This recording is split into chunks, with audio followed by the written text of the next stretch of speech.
Kao što mnogi ljudi u Srbiji znaju, mnogi se i sećaju, 90 godina smo u našoj zemlji imali mnogo društvenih i ekonomskih potresa koji su doveli do toga da mnogi mladi, i ne samo mladi ljudi, budu bez perspektive i predstave o tome kako mogu da grade svoje živote, kako mogu da kreiraju vrednost prvo za sebe, za svoju porodicu u krajnjoj liniji i za svet.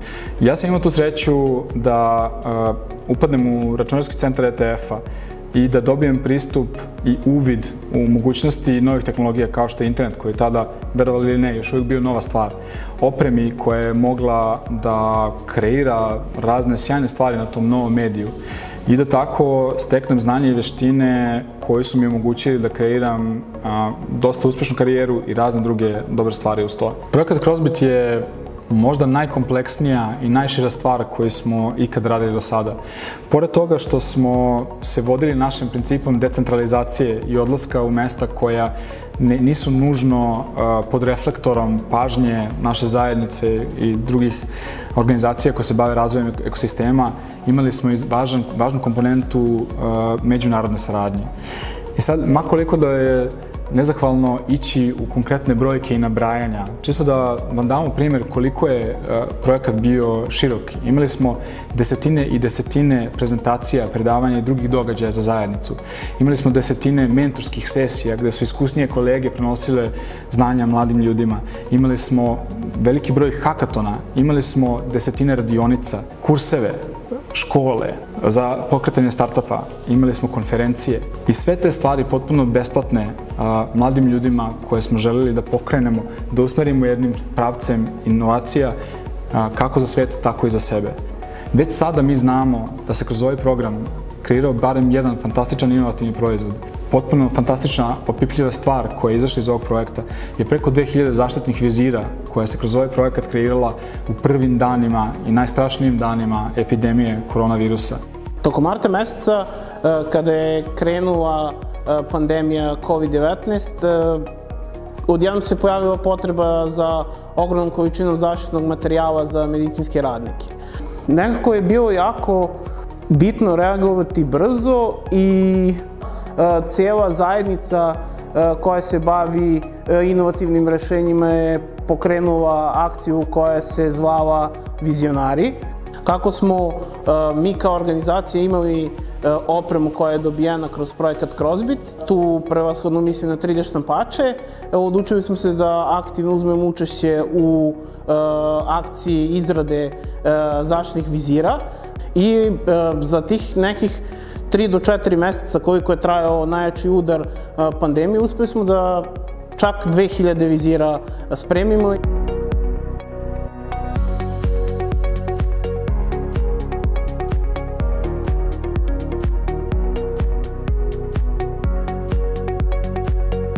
Kroz ovaj projekat uspeli smo da nabavimo najsavremeniju tehnološku opremu iz oblasti VR-a, 3D printa i IoT-a i ona nam je omogućila da organizujemo sjajne programe i za decu i za mlade i ostale ciljne grupe.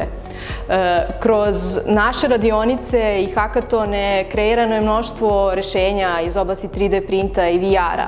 Jedna od meni najzanimljivijih aktivnosti u ovom projektu su bile svakako mobilne ture. Naše vozilo je išlo kroz 12 gradova u Srbiji i Hrvatskoj gde su deca i mladi iz tih gradova, znači u svojim gradovima mogli da iskuse kako to izgleda raditi na najsavremenijoj 3D print, IoT i VR opremi. I super mi je bilo kada je jedan dečak u Inđiji tokom te ture došao potpuno spreman na tu aktivnost. On je pročitao sve što je mogao od 3D štampi i neverovatan je osjećaj bilo to da smo mu omogućili da na licu mesta proba i da uz pomoć našeg tima kreira neke stvari na 3D printeru. Svi u timu koji smo učestvovali u realizaciji ovog projekta smo jako ponosni na sve rezultate koje smo postigli tokom implementacije. Ali ono na što smo posebno ponosni je to što smo uspeli da pokrenemo lokalne zajednice i na efekte koji sada primećujemo i na potencijal za razvoj inovacija u budućnosti. Upravo je ova inovativna tehnologija omogućila mladima da uče i probaju nove stvari, da se susretnu sa tehnologijom s kojom nemaju priliku u svakodnevnom životu da isprobaju. VR tehnologija, 3D štampanje, dronovi nisu nešto što deca mogu da probaju u formalnom obrazovanju svaki dan. Gomila mladih nam je dolazila na različite događaje, na primjer na VR showcase-eve, gde oni probaju to, gde probaju VR i budu oduševljeni tom tehnologijom. Jednostavno ne možemo da ih odvojimo od uređaja. I time im je stvorena mogućnost da maštaju o nekim većim stvarima, da postižu neke nove ciljeve.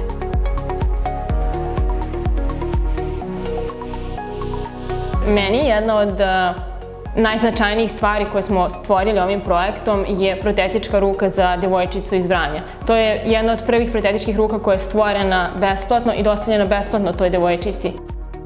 Ono što smo radili u projektu je, moramo reći, prvi put i zahvaljujući opremi koju smo nabavili kroz projekat, odnosno jednom FDM štampaču i još više, s druge strane, SLA štampaču, daleko preciznije 3D štampaču, mi smo bili u mogućnosti da izradimo ovu ruku.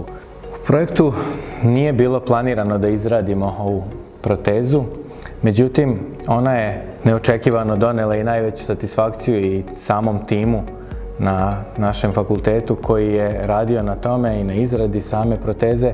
Do svega toga je došlo sasvim slučajno tako što je ujak devojčice se pojavio kod nas na vratima kancelarije i rekao: ja znam da vi imate tu opremu, čuli smo, pročitali smo da ste nabavili takvu opremu koja bi mogla da uradi protezu za moju nećaku. Mi smo mu rekli da nam je potrebno neko vreme samo da razmislimo, da vidimo da li je moguće da to uradimo, jer nikada nismo radili proteze i nakon nekih mjesec dana dali smo mu odgovor da ćemo uraditi protezu i to je bila prva proteza koja je urađena za devojčicu iz Vranja. Nakon toga imali smo još nekih 5 zahteva i trenutno u izradi postoje još 3 ruke koje se rade trenutno za decu iz Srbije. Ova ruka ima jednu prednost, a to je ta modularnost. Dakle, proteza omogućava da se određeni delovi menjaju vremenom kako je zahtev pacijenta, odnosno sa stalnim porastom ruke, dešava se da neki delovi postaju tesni i mi u tom slučaju menjamo određenu strukturu, odnosno proširujemo određene delove. Šaka ove proteze je već sada u dovoljnoj meri, odnosno u veličini takvoj da je to odgovara detetu otprilike od nekih 10 ili 12 godina, tako da će se samo pojedini delovi menjati kada je u pitanju proteza, odnosno to dete će dobijati na svakih 6 mjeseci novi dodatak. Projekat poput Crossbita je svakako bitan i doprinosi tome da pored same prilike za nabavku opreme, sofisticiranu opremu koju smo mi nabavili kroz ovaj projekat i koju uspevamo da nabavimo kroz ovakve projekte, je nešto što je veoma značajno za sve institucije, a pogotovo za naučno-istraživačke institucije, jer rad na državnim istraživačkim institucijama u mnogome zavisi, da ne kažemo u najvećoj meri zavisi upravo od toga kakvu ćemo opremu imati i da li će naše laboratorije biti opremljene najsavremenijom opremom. Također, urađena je i proteza za devojčicu iz Skoplja, tako da je ovo na neki način priča koja je prešla i prevazišla granice Srbije. Rekao bih da i dalje nema baš mnogo ili nema dovoljno perspektive za mlade ljude u današnjem društvu.